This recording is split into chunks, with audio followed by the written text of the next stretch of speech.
आपने वो इसको जो है अभी चूज आउट करा है, तो ये जो पहली क्लास का जो मेरा जो इंट्रोडक्शन जो ये लेक्चर है, ये सब आम और खास के लिए है। जिसको पहले भी अकाउंटिंग आती है उसके लिए भी जरा अच्छा एक गो थ्रू हो जाता है, और जिसको वेरी फर्स्ट टाइम जो है वो अकाउंटिंग की फील्ड में आया है, तो ये एक वो नॉर्मल सारी इंफॉर्मेशन हैं जिससे आप यूं समझ लो कि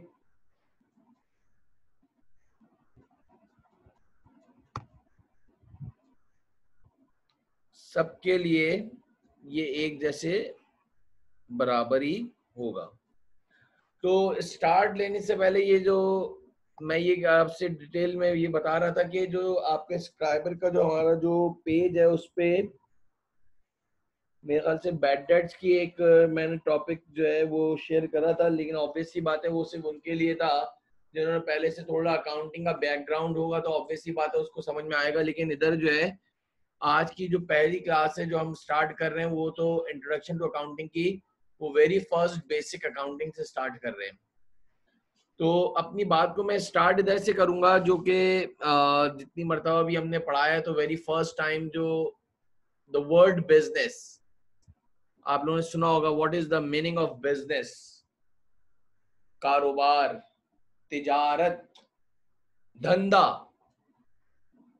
कुछ जो है गुजराती टर्मिनोलॉजी में और जो है यूं समझ लो कि मेमनी में कुछ लोग धंधा भी बोलते हैं, जिसको कारोबार, तिजारत। वैसे तो बहुत सारी डेफिनेशंस होंगी, लेकिन जो सबसे पहले जो आपको इधर जो दिख रही है वो सबसे इजीएस्ट डेफिनेशन और मुझे बड़ी पर्सनली जो है सबसे अच्छी लगती है। दूसरी भी आपको मैं डिस्कस कर दूंगा। Any activity for seeking profit is called business.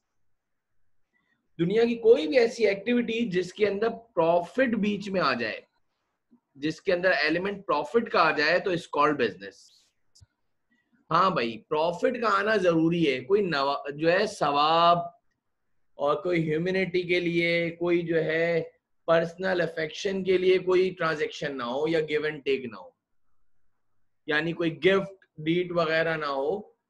Purely खालिसतन जो है प्रॉफिट के लिए बात की जाए तो इट्स कॉल्ड बिजनेस।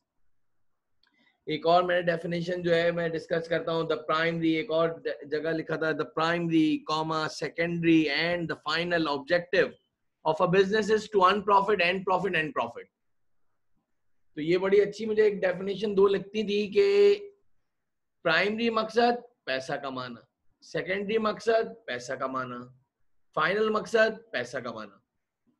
तो भाई जो बिजनेस है वो खालिसतन सिर्फ पैसे कमाने के लिए किया जाता है। अब मैं इसकी एक आसान सी एग्जांपल दे के फिर आगे बढ़ जाऊंगा जरा सा। फॉर एग्जांपल तुम्हारी जो है फर्नीचर की शॉप है यार। ये मैं फिर कह रहा हूँ, वो तमाम स्टूडेंट्स जिन्होंने वेरी फर्स्ट टाइम अकाउंटिंग को ज्वाइन करा है, इसलिए थोड़ा सा मैं डिटेल में जाके इसको बता रहा हूँ।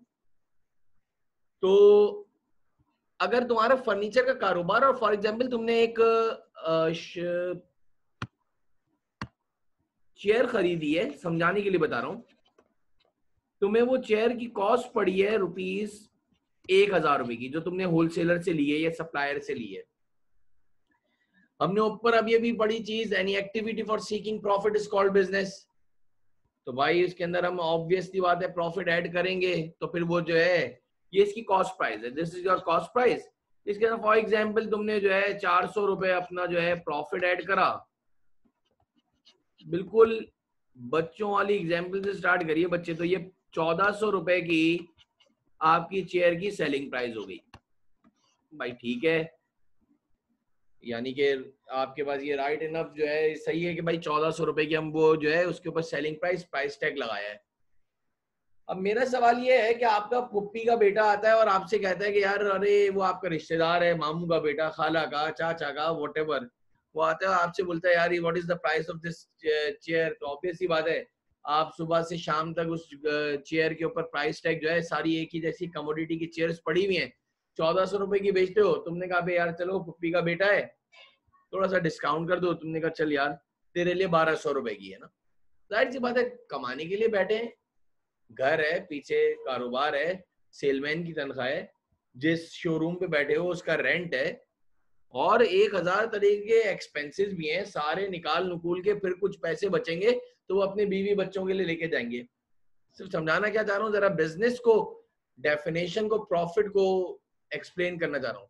आपने उसको 1200 रुपए की बोल दी कि चल यार तेरे लिए स्पेशल है इसलिए कि तू हमारी खाला का बेटा है या फुप्पे के बेटा है। अब वो आपके पास जो है एल्फी की तरह चिपक गया, बोल रहा है नहीं यार मैं तो तुमसे ये चेयर जो है ना वो 800 रुपए की लूंगा। हम बोले क्या दीवाना हो गया यार, 1000 रुपए की तो हमें आई है यार, कैसी बातें कर रहा है यार, 1000 रुपए की आई है, 400 रुपए प्रॉफिट कमाते हैं तो ऑब्वियसली बात है 1400 रुपए का होता है। तो वो कह रहा है कि नहीं मुझे तुम जो है ना ये जो है 800 रुपए की दो। तो मेरे बच्चे ये तो कभी हो ही नहीं सकता, 1000 रुपए की तो हमने ली है।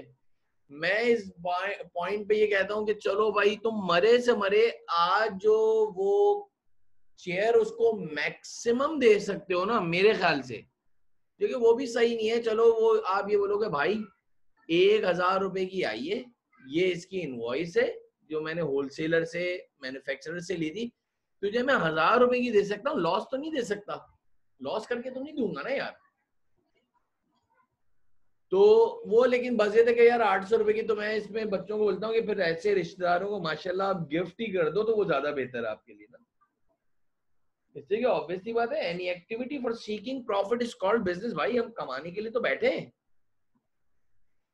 और ऑब्वियसली बात है उस 400-500 रुपए का जो प्रॉफिट कमा रहे हैं उसमें से बेतहाशा हमारे एक्सपेंसेस जो हैं वो सारे जो है कट डाउन होंगे, और उसके बाद कुछ पैसे बचे तो वो हमारे लिए नेट प्रॉफिट होगा जो कि हम घर लेके जाएंगे।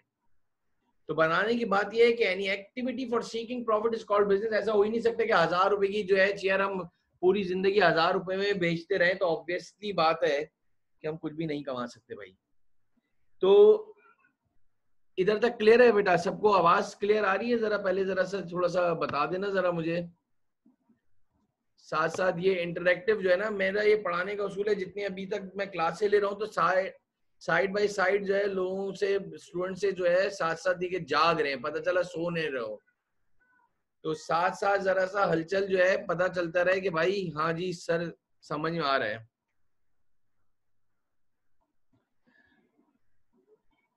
नेक्स्ट देखते हैं, तो इसके अंदर आपके पास डेफिनेशन के बाद डिफरेंट टाइप्स की जो ऑर्गेनाइजेशंस हैं, तो there are two different types of organisation. एक आपके पास होगी प्रॉफिट ओरिएंटेड और एक हो गई आपके पास नॉन प्रॉफिट ओरिएंटेड बिजनेस ना। अभी प्रॉफिट ओरिएंटेड जो है ऑब्वियसली बात है कि ये आपके जितने भी प्रॉफिट का जिनका इंटेंशन मोटिवेशन होती है कि वो प्रॉफिट करना है, तो सारे बिजनेस जो है ऑर्गेनाइजेशन जो है प्रॉफिट ओरिएंटेड बिजनेस हो गए। और जो नॉन प्रॉफिट ओरिएंटेड बिजनेस है उसके अंदर आप एनजीओज कर लो, यानी आपके पास जो है ये एदी वेलफेयर हो गए, ये तमाम जो कि ज्यादातर चैरिटीज के ऊपर चलते हैं और डोनेशंस पे चलते हैं, जो कि आपके फंड्स पे चलते हैं। तो इनका काम जो है ना for the sake of humanity होती है, ऑब्वियसली बात है, उसके अंदर आपको कोई कमाने की बात नहीं होती। तो आईए के अंदर सबसे पहली बात तो ये बता दूं, ये सारी चीजें क्लियर करना इसलिए जरूरी है कि पूरे आईए के अंदर इंट्रोडक्शन टू अकाउंटिंग के अंदर जितनी भी अकाउंटिंग पढ़ोगे बच्चे वो सारी प्रॉफिट ओरिएंटेड पढ़ोगे। तो हमारा नॉन प्रॉफिट से इधर कोई काम नहीं है। FAR 1 के अंदर नॉन प्रॉफिट ऑर्गेनाइजेशन की भी कुछ अकाउंटिंग तुम्हें समझनी पड़ेगी। एदी हो गया, चीपा हो गया, आपके पास सैलानी हो गया, वॉटेवर, ये तमाम ऑर्गेनाइजेशन और भी अंसार बनी वॉटेवर जितने भी हैं, ये सारे जो है आपके पास नॉन प्रॉफिट ऑर्गेनाइजेशन, यानी इनका बिजनेस से कोई ताल्लुक नहीं है, बिजनेस के लिए नहीं बैठे हुए। आगे बढ़ते हैं तो फिर आपके पास आता है what are the different types of business. अब ये जरा सुनिएगा, there are generally there are 3 different types of business. आपके 3 डिफरेंट टाइप्स के बिजनेस है बच्चे। Number 1 is manufacturing business, number 2 trading business, number 3 service business. तो अब मेरा सवाल ये है कि नाम से ही पता चल रहा है कि manufacturing business, in manufacturing business we add raw material, कुछ रॉ मटेरियल लगाओगे,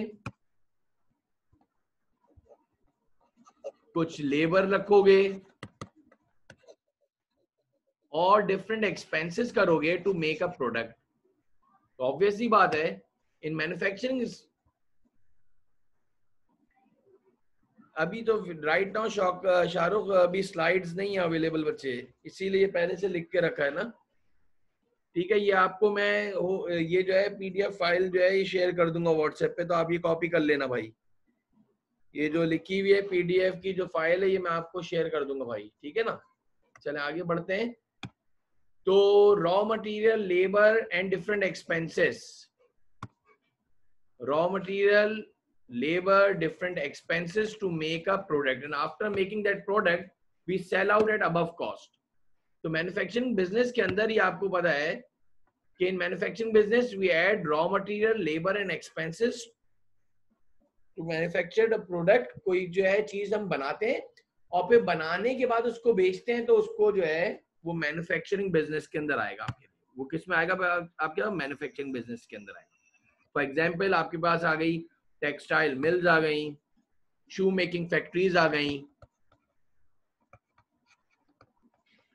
आपके पास जो है ये फर्नीचर के जितनी भी फैक्ट्रीज हैं जहां पे मैन्युफैक्चरिंग फर्नीचर हो रहा है, टेक्सटाइल मिल्स हो गई, गारमेंट्स फैक्ट्रीज हो गई, जितनी भी इंडस्ट्रीज हैं are the best example of manufacturing business. तो in manufacturing business we add raw material, labour and different expenses to make a product.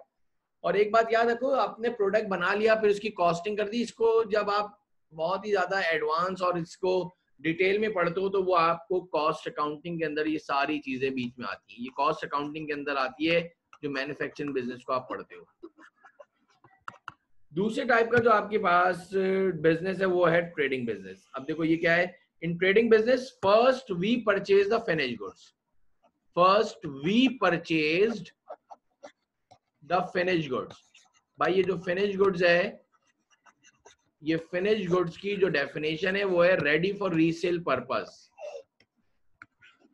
Ready for resale purpose.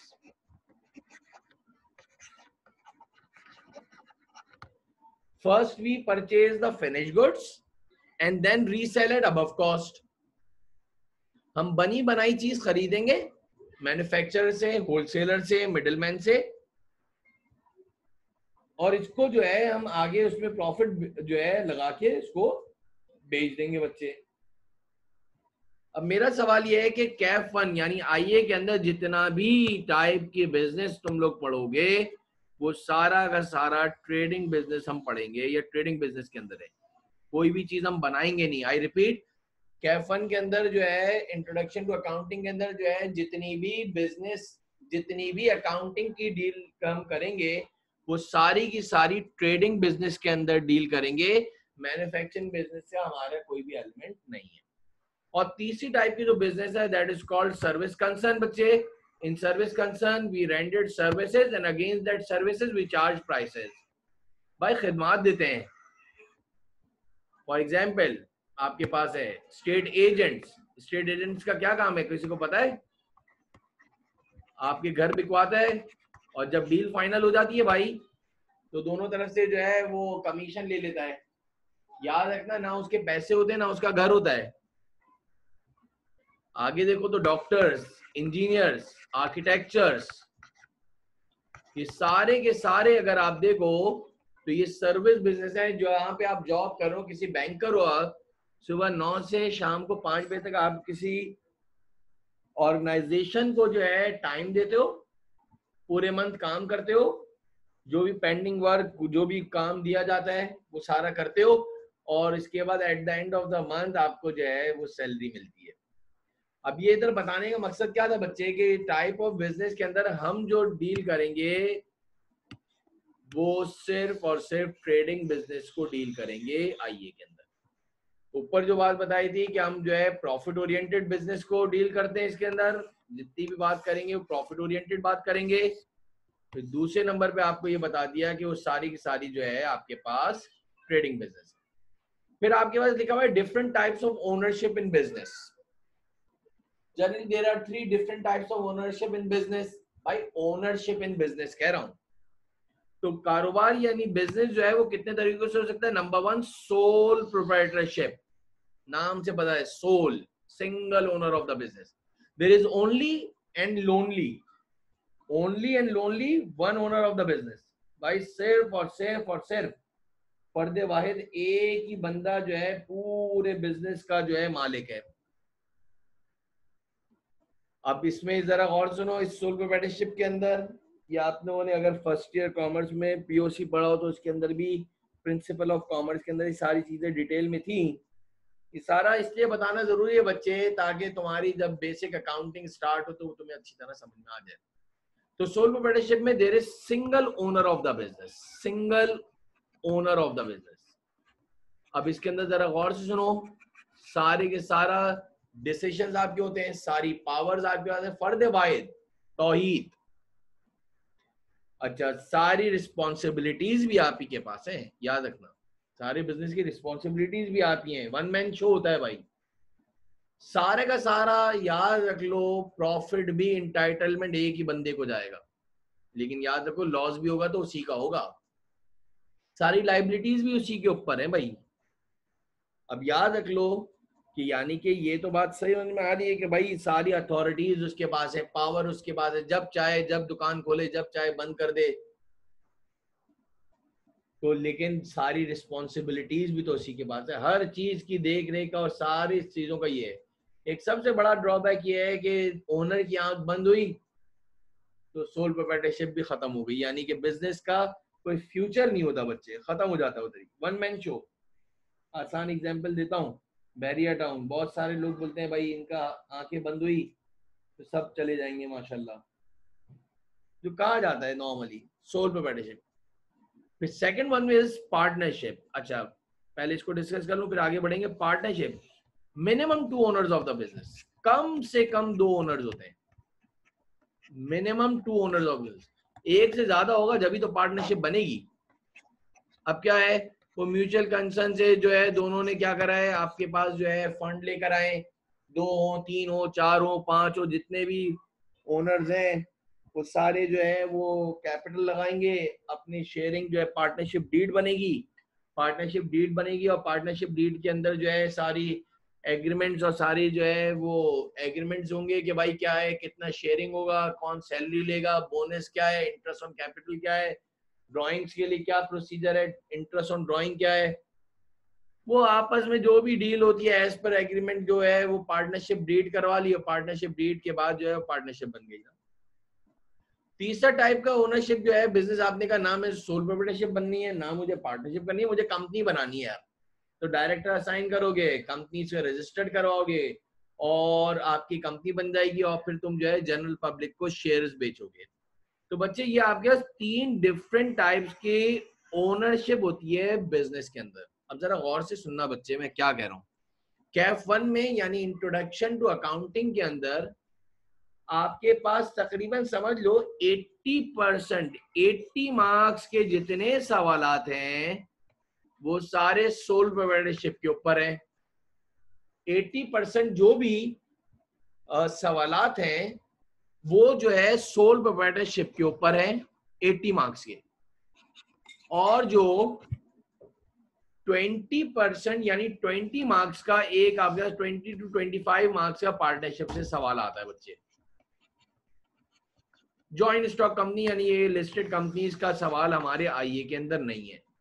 तो बच्चे मैं ये समझता हूँ तो पहले दिन के इंट्रोडक्शन क्लास के अंदर जो है ना बच्चे को जरा से ये बता दिया जाए ना कि भाई ये इंट्रोडक्शन टू अकाउंटिंग में पढ़ाना क्या है, पढ़ना क्या है, क्या कहानी है, सारी अकाउंटिंग नहीं है, मेजरली ट्रेडिंग बिजनेस को डील करना है।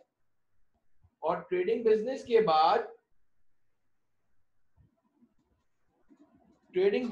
बाद आप क्या करोगे, ट्रेडिंग बिजनेस के बाद सोल प्रोप्राइटरशिप के 80 मार्क्स की जो है आपकी जो है सारी अकाउंटिंग है, और 20 मार्क्स की आपके पास जो है वो पार्टनरशिप है। आगे बढ़ते हैं तो आपके पास एक वर्ड आता है डेफिनेशन ऑफ अकाउंटिंग। पहले भी शायद बहुत सारे स्टूडेंट्स ने सुना हो, लेकिन ये डेफिनेशन ऑफ अकाउंटिंग, बहुत सारी डेफिनेशंस हैं। एक मिक्स एंड जॉनसन की एक बड़ी मशहूर तुम लोगों ने फर्स्ट ईयर इंटर में भी पढ़ी होगी, लेकिन मैंने कोई वो जो है आसान वाली लिख दिया, accounting is the language of business. तो भाई accounting is the language of business, business में बोले जाने वाली जबान अकाउंटिंग है, बिजनेस में बोले जाने वाली जबान क्या है, अकाउंटिंग है। Accounting is the language of business. और सेकंड जो है accounting is an art of classifying, ये तुम लोगों ने पहले भी पढ़ी हुई है, समराइजिंग,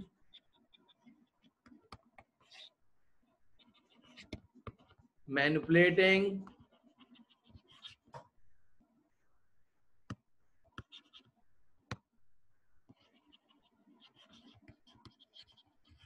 and interpreting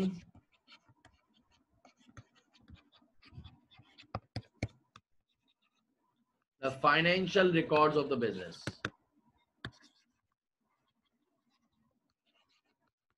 भाई accounting is an art of, एक आर्ट है, क्लासिफाई होता है, कुछ समराइज भी करते हो, कुछ मैनिपुलेट भी करते हो, कुछ इंटरप्रेट भी करते हो financial records of the business. ये दो डेफिनेशन है, तो इसके अंदर कुछ समराइज भी करना होगा, कुछ मैनिपुलेट छोटे मोटा प्लस माइनस भी है, कुछ जो है हम जो है इसको इंटरप्रेट करके जो है at the end of the year जो है प्रॉफिट और लॉस भी निकालते हैं, कुछ स्टेटमेंट्स बनाते हैं, तो ये सब मिला मुलू के जो है अकाउंटिंग कहलाती है। और जो पहली डेफिनेशन अगर देखो तो ये आपका accounting is the language of business. इधर तक सबके क्लियर है? जरा बता दो मुझे जरा, शाबाश।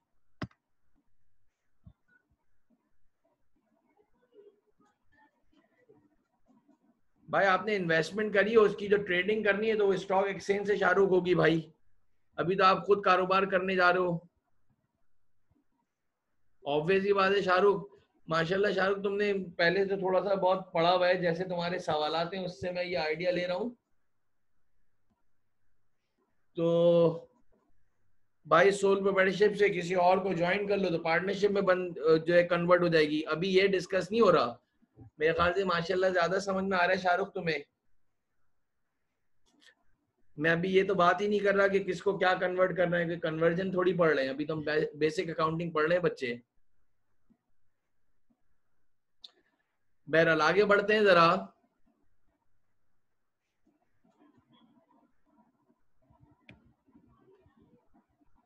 नेक्स्ट जरा आते हैं, तो आपके पास अकाउंटिंग के बाद next accounting is the definition of accounting में accounting is the language of business हो गया। आगे अगर आप देखो तो इसके अंदर आपके पास नेक्स्ट आता है पिलर्स ऑफ अकाउंट या हेड्स ऑफ अकाउंट्स। पूरी दुनिया की जो अकाउंटिंग है, पिलर्स ऑफ अकाउंट्स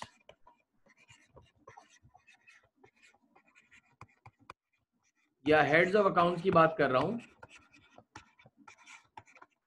पूरी दुनिया की जो अकाउंटिंग है वो टोटल 5 पिलर्स पे रखी हुई है भाई, और वो है अल्सर, ALCER। अगर इसको यूं वर्टिकल वे में याद कर लो, एक बीमारी का नाम होता है अल्सर, वो मेडिकल लैंग्वेज में वो यू से आता है, वो अल्सर हो जाता है, अल्लाह माफ करे अल्लाह बचाए, उसको यू से हटा के ए कर दो तो आसानी से याद हो जाएगा। आपके सवालात को अभी देखता हूं भाई। A stand for assets, L stand for liabilities, C stand for capital, E stand for expenses, और R स्टैंड फॉर रेवेन्यूज। फिर रिपीट कर रहा हूं, the whole accounting is depend upon these 5 pillars: assets, liabilities, revenue, capital, expenses and revenues। तो जरा सा जो newly students होते हैं उनको जरा आसानी से समझ में आ जाता है भाई, जल्दी से याद हो जाता है।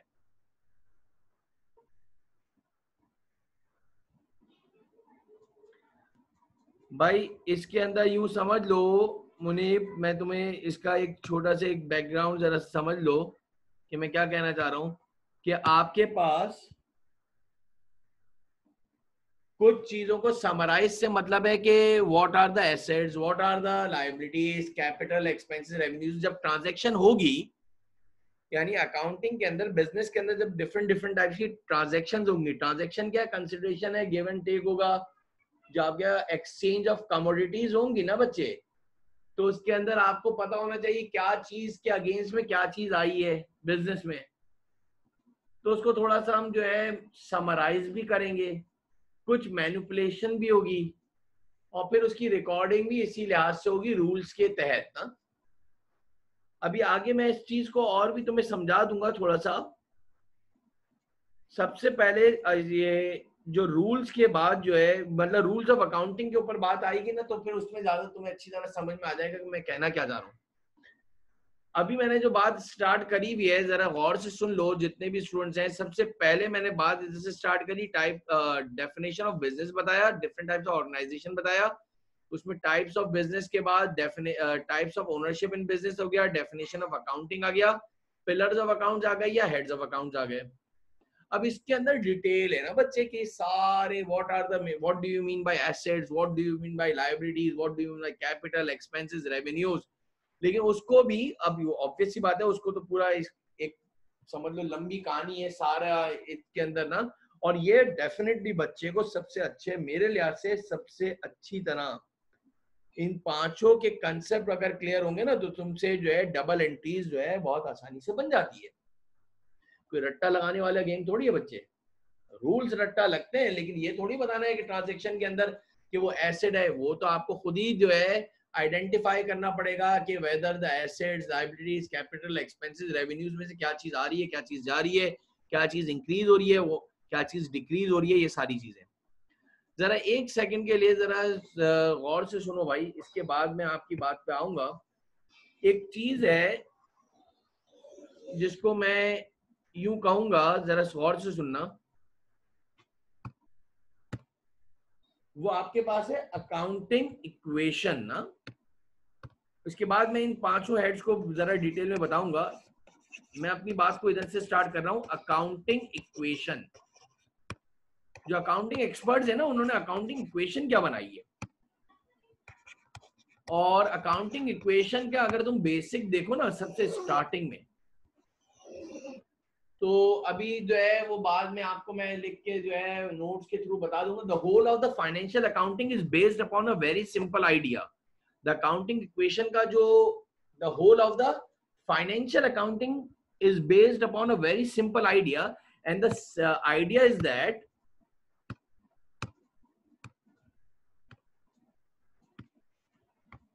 resources in the business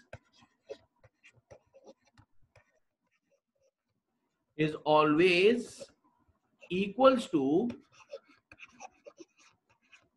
resources supplied by the owner. The whole of the financial accounting is based upon a very simple idea. वो आइडिया क्या है? बिजनेस की definition, any activity for seeking profit is called business. उस business में जितने भी resources हैं, all of the resources in the business is always and always equal to the resources supplied by the owner. And in financial accounting, जो accounting के experts हैं, उन्होंने क्या बोला? Resources in the business is called assets. भाई business के अंदर जितने भी रिसोर्सेज हैं, चाहे छोटे हो बड़े हो whatever, वो सारे के सारे रिसोर्सेज जो हैं वो एसेट कहलाते हैं। And in financial accounting resources supplied by the owner. Owner कौन? उस जो बिजनेस का मालिक है, वो सारे के सारे उसने सप्लाई करें, तो दैट इज कॉल्ड कैपिटल। तो बच्चे जो फर्स्ट ईयर अकाउंटिंग माजरत के साथ जो बच्चे माशाल्लाह कोचिंग वगैरह से पढ़ के आते हैं, तो वो तो सबसे पहले इसी बात पे हिल जाते हैं कि सर जी हाँ भाई अकाउंटिंग इक्वेशन है। सबसे पहली अकाउंटिंग इक्वेशन स्टार्ट इधर से हुई है, asset equals to capital. Assets equals to capital. पहले मेरी बात को जरा गौर से सुन लो, इसके बाद जो है जितने पेट के दर्द हो वो फिर पूछते रहना बेटा। The whole of the financial accounting is based upon a very simple idea, and the idea is that कि resources in the business is always equals to resources supplied by the owner, and the resources in the business is called asset, and resources supplied by the owner is called capital. Hence accounting equation is asset equals to capital. लेकिन फिर जरा आगे बढ़ते हैं तो पता चला कि अकाउंटिंग इक्वेशन के अंदर जो अकाउंटिंग एक्सपर्ट ने बोला, on the other hand if resources in the business is supplied in two ways, तो भाई जो resources जो लगे हैं, on the other hand, if resources in the business is supplied in two ways, और वो two ways क्या है? resources supplied by other people plus resources supplied by owner.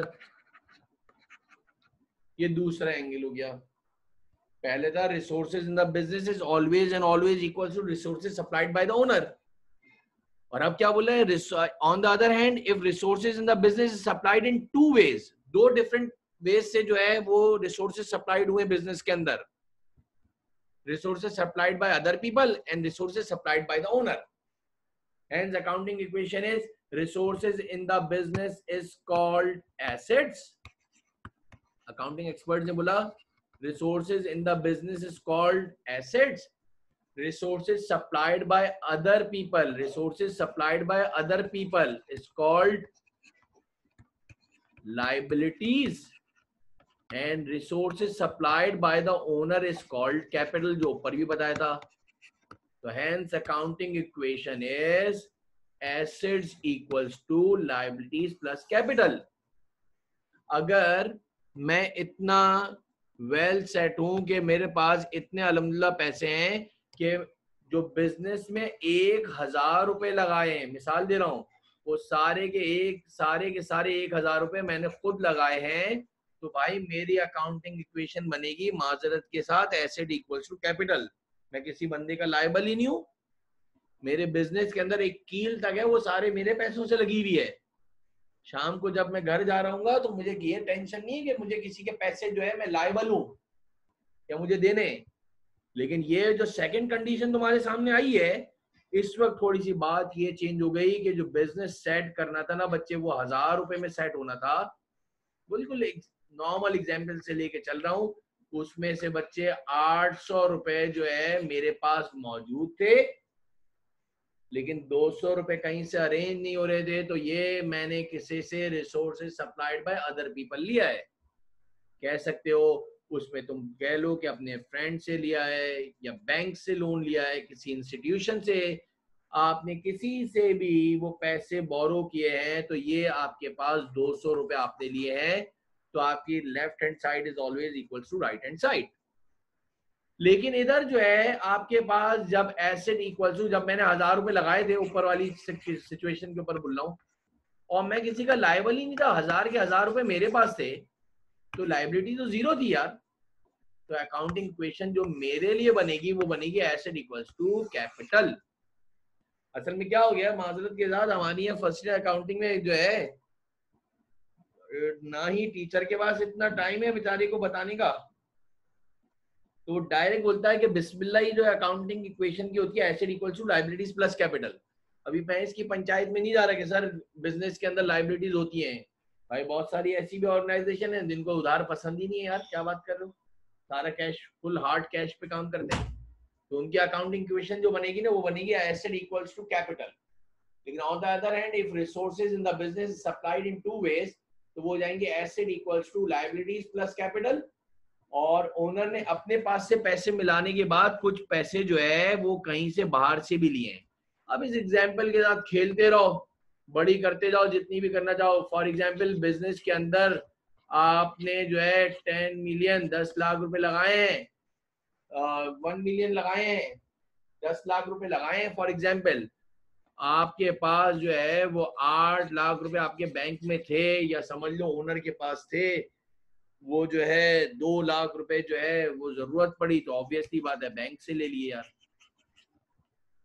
अब एक इधर बात आ रही है, सर लिए क्यों? अबे भाई बिजनेस ही सेट नहीं हो रहा था, पैसे कंगले इतने थे कि पूरे पैसे ही नहीं थे, तो ऑब्वियसली बात है हमें क्या करना पड़ा, इसको रिसोर्सेज को हमें जो है ये सारी चीजें हैं, ये asset equals to liabilities plus capital हो गया। अब जरा गौर से सुनो, अगर देखा जाए तो तीन हेड्स जो है ना बेटा इधर डिस्कस हो गए, assets equals to liabilities plus capital. Accounting equation में तीन हेड्स तो इधर ही डिस्कस हो गए, assets equals to liabilities plus capital. तो अगर आप इसकी डिटेल में अगर जाना बात करें, अगर सबसे पहले अगर तो आपके पास जो है ये एसेट्स आ गए, जो मैंने अल्सर बनाया था। मैं अपनी बात को फिर वापस से रिपीट कर रहा हूँ, मैंने कहा था वो वापस से आएंगे, उस पर डिस्कस करेंगे। तो सबसे पहले तो एसेट की पहली, ये मैं आपको फाइल भेज दूंगा। वैसे तो हम जो है फिजिकल क्लास होती है तो साथ साथ जो है बच्चे जो है वो लिख रहे होते हैं, तो ये मैं आपको फाइल जो है पीडीएफ कर दूंगा, तो आप लोग ये लिख लेना ताकि नेक्स्ट क्लास के अंदर तक जो है एसेट की पहली डेफिनेशन तो मैं आपसे ये लिखूंगा, रिसोर्सेस, जो ऊपर अभी डिस्कस करिए भाई, resources in the business is called assets. जितने भी रिसोर्सेज हैं बिजनेस के अंदर वो सारे एसेट्स कहलाते हैं। फिर आपके पास एक और डेफिनेशन है रिसोर्सेज की, all resources which are benefited for revenue generation।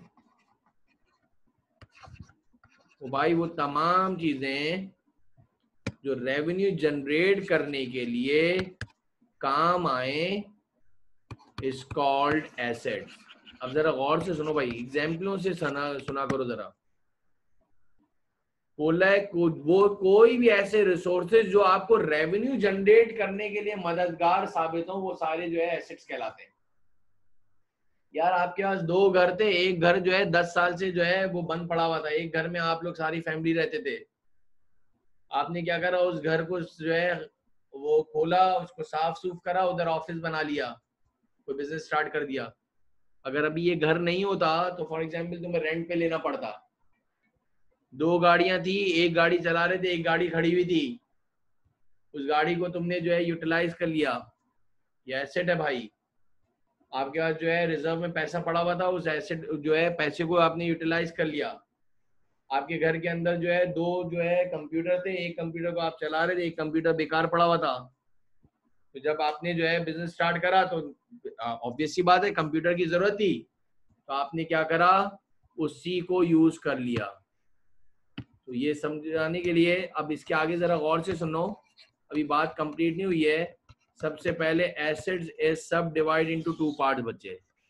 Asset सबसे पहले मेनली जो है, मैं सबसे पहले हेड को डिस्कस कर रहा हूं अभी बच्चे। There are two different types of assets, और ये आपके नंबर 1 आ गया,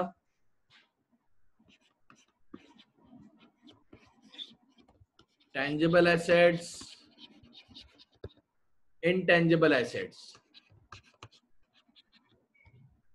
tangible assets and intangible assets।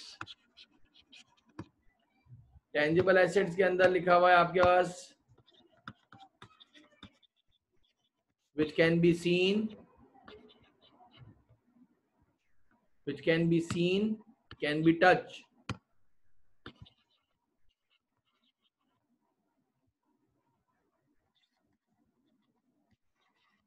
जो देख भी सकते हो, छू भी सकते हो, with physical substance। भाई फिजिकल सब्सटेंस में होना चाहिए।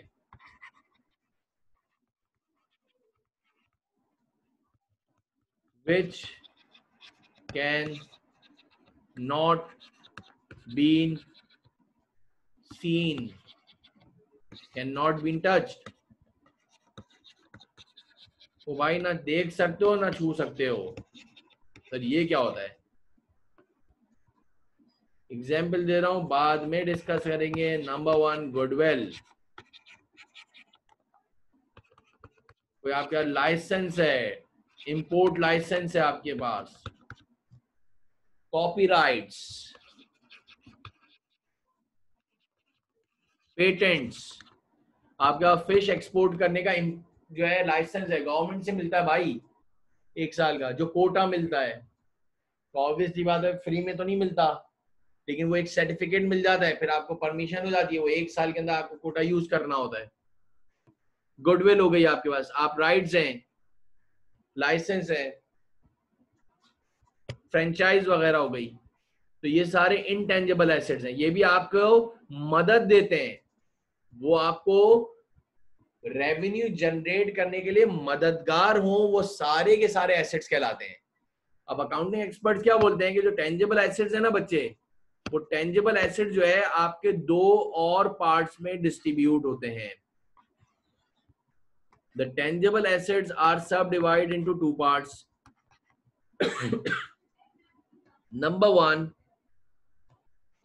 आपके पास कहलाते हैं, ज्यादातर नाम नॉन करंट एसेट ही लिखा जाता है। फर्स्ट इंटर कॉमर्स वालों ने जो है इसका नाम फिक्स एसेट लिखा होता है, इधर फिक्स एसेट लिखा नहीं जाता, नॉन करंट एसेट्स। और एक है आपके पास करंट एसेट्स, एक है नॉन करंट एसेट्स और एक है करंट एसेट्स। अब ये नॉन करंट एसेट और करंट एसेट्स के अंदर जो है अकाउंटिंग एक्सपर्ट्स ने, अब मतलब ये हुआ कि एक अगर टेंजिबल एसेट्स हो गया, अब ये एसेट्स को हम पूरी डिटेल में पढ़ रहे हैं। ये सारी चीजें बिजनेस में लगती हैं जो कि रेवेन्यू जनरेट करने के लिए मददगार हासिल होती है। तो नॉन करंट एसेट्स के अंदर आपके पास, ये समझाने के लिए कि नॉन टेंजिबल एसेट्स के अंदर आपके पास which can be used more than 1 accounting period. तो भाई कम से कम ये समझाने के लिए बता रहा है कि 1 अकाउंटिंग पीरियड से ज्यादा जो यूज हो भाई, 1 अकाउंटिंग पीरियड से ज्यादा यूज हो,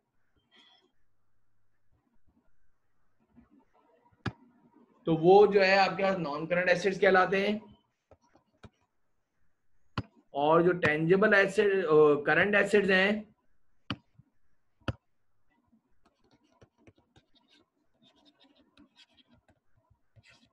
which can be used within an accounting period.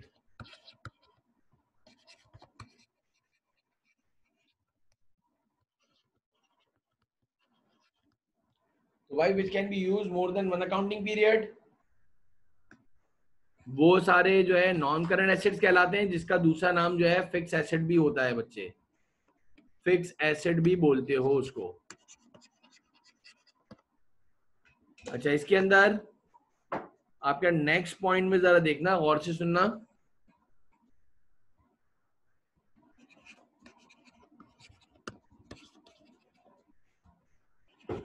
which cannot change their shape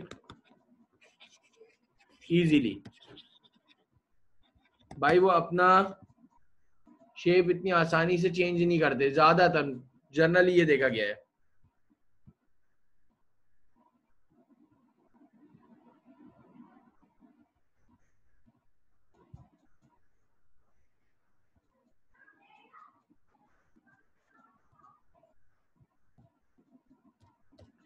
next देखते हैं इसके अंदर,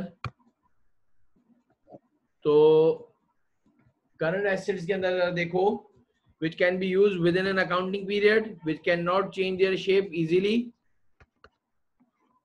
or which can change their shape easily। जिनका शेप साल के अंदर काफी मर्तबा चेंज हो जाए। बहुत आसान सी एग्जांपल दे रहा हूं, जरा गौर से सुनो। कैश इन हैंड, भाई तुम्हारे जो है बिजनेस के बैंक अकाउंट के अंदर जो है cash at bank, account receivable. देखो अकाउंट रिसीवेबल का मतलब होता है, इधर आपके पास एक और भी नाम ज्यादातर दिखेगा, डेटर्स, DEBTORS, डेटर्स। फिर आपके पास एक और वर्ड दिखेगा आपको, प्रीपेड्स। फिर आपके पास स्टॉक, जिस चीज का आप कारोबार करते हो, जो कमोडिटी यानी गुड्स। अच्छा एक बात याद रखो, जिस चीज का हम कारोबार करते हैं वो हमारे लिए गुड्स होते हैं, स्टॉक। अगर आपका जो है फर्नीचर का कारोबार है तो फर्नीचर तुम्हारे लिए गुड्स है, स्टॉक है। अगर तुम्हारे स्टेशनरी का कारोबार है तो स्टेशनरी तुम्हारे लिए गुड्स हैं, जिसको आपने बेचने के लिए रखा हो, for the purpose of resale. मैं बार बार कह रहा हूँ। अच्छा आगे देखो, इसके अंदर जो आपके which can not change their shape easily, उनका शेप इतनी जल्दी जल्दी चेंज नहीं होता, उसमें आपके पास जो है ये फर्नीचर हो गया, कंप्यूटर हो गया, मोटर व्हीकल हो गई,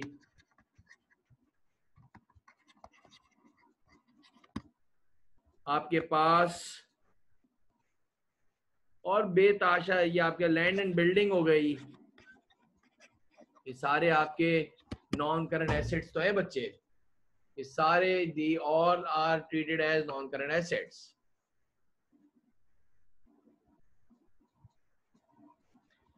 अब मेरा सवाल है, आगे बढ़ते हैं अगर, कि ये आपने डिटेल में जो है ये सारे जो है हमने अभी जो बात करी वो सारे सिर्फ अभी एसेट्स ही चल रहे हैं। ये सारे के सारे हमारे पास जो काम आते हैं, फिर मैं कह रहा हूं ये सारे के सारे आपके पास एसेट्स की कैटेगरीज में आते हैं। हमने जो ऊपर पढ़ा था बच्चे अभी, वो पढ़ा था द पिलर्स ऑफ अकाउंट या हेड्स ऑफ अकाउंट के अंदर there are 5 pillars of account, also, asset, liability, capital, expenses, revenues. और फिर मैंने आपको बताया था कि उसमें से जो है अकाउंटिंग इक्वेशन में 3 पिलर्स यानी एसेट, लायबिलिटी और कैपिटल के बारे में बताया था। फिर उसको हमने मजीद डिटेल में बात करी थी कि एसेट्स कहाँ से स्टार्ट करा, कि भाई एसेट्स के जो है वो आपको डेफिनेशन बताई। देयर आर, सबसे पहले एसेट जो है डिवाइड हुआ 2 पार्ट से, टेंजिबल और इंटेंजिबल। फिर जो है टेंजिबल एसेट्स जो है आपके पास 2 और तरीके से सब डिवाइड हुए, आपके नॉन करंट एसेट और करंट एसेट। अगर तुम दूसरे हेड की बात करते हो अगर, तो आपके पास वो आता है लायबिलिटीज। लायबिलिटीज, अब मेरा सवाल ये है कि दूसरा जो आपके पास टाइटल है या हेड पिलर है वो है लायबिलिटीज। और ये सबसे पहले तो वही वाली आपके सामने डेफिनेशन लिखूंगा। देखो एक चीज मैंने जो अकाउंटिंग इक्वेशन में लिखवाया है, resources supplied bye other people is called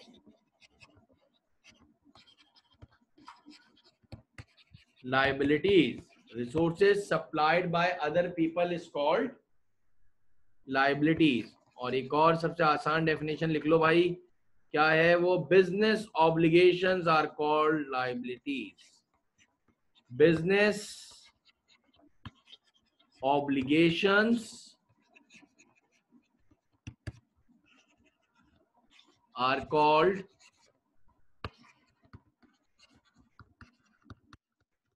liabilities। क्या मतलब सर, कारोबारी कर्जा, कारोबारी कर्जा, कारोबार के लिए जो कर्जा लिया है उसको आप business obligations are called liabilities. तो ये हो गई लायबिलिटी की डेफिनेशन। अब अकाउंटिंग एक्सपर्ट्स ने बोला कि भाई जो ये आपके पास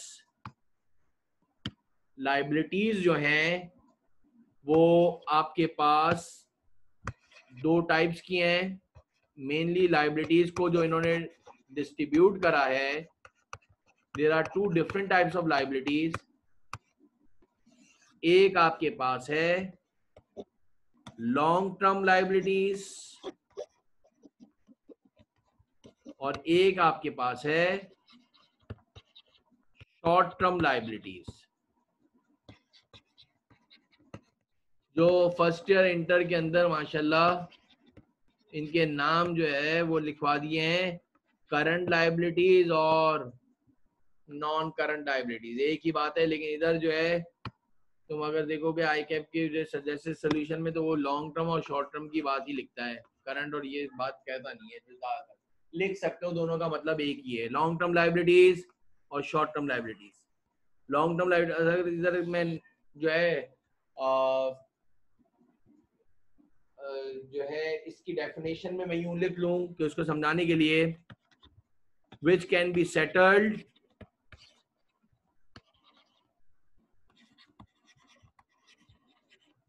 more than one accounting period. तो भाई ऐसा कर्जा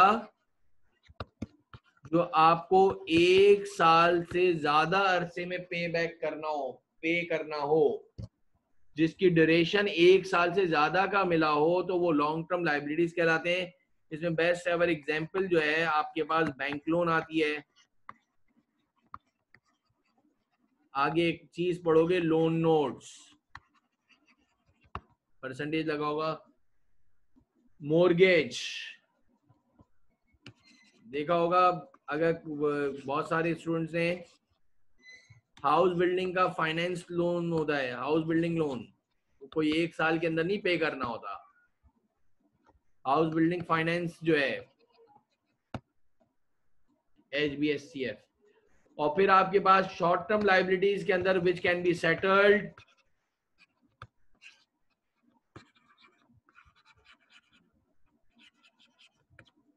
with in an accounting period. वो भाई 12 महीने के अंदर अंदर, समझाने के लिए सिर्फ ये 12 महीने, with in an accounting period.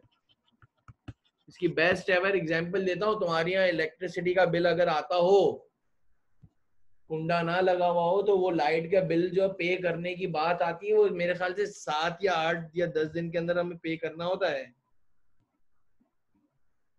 इससे ज्यादा दिन नहीं होते।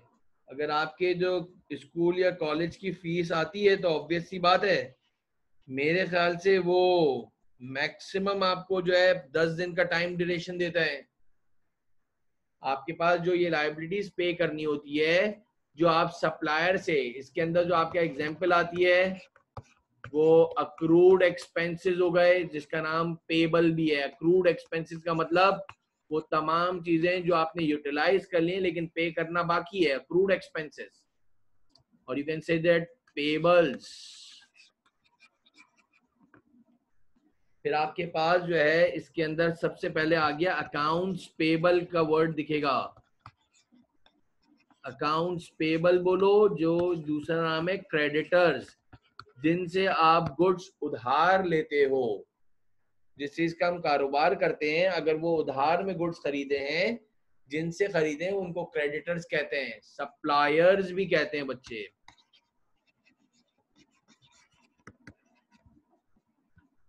तो ये आपके पास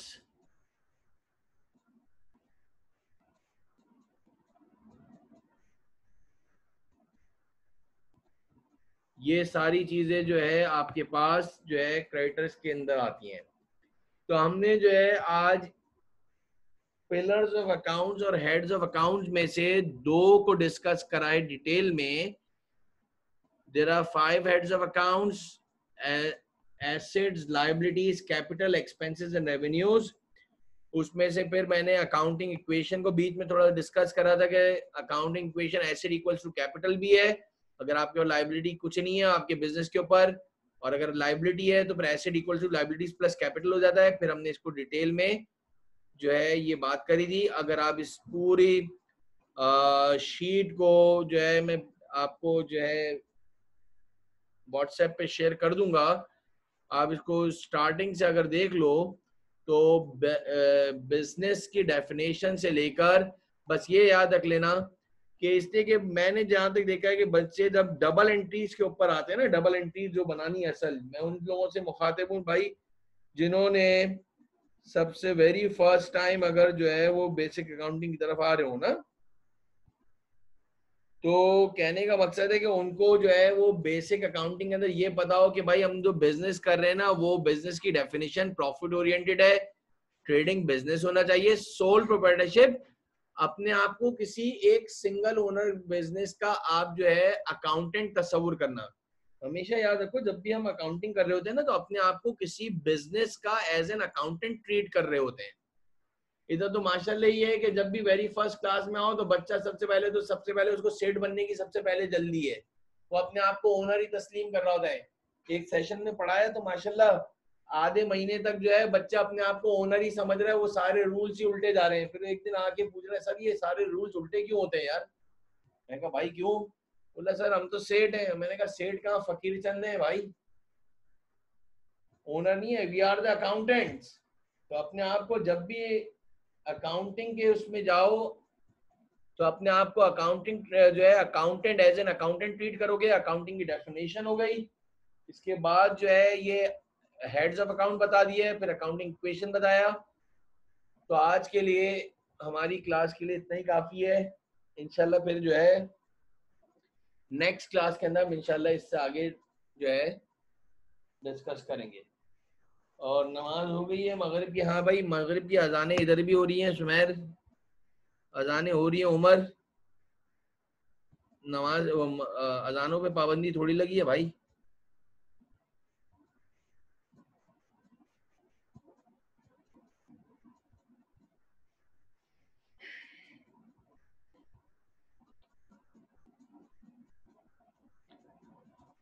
चलें जी, ओके बेटा, अल्लाह हाफिज।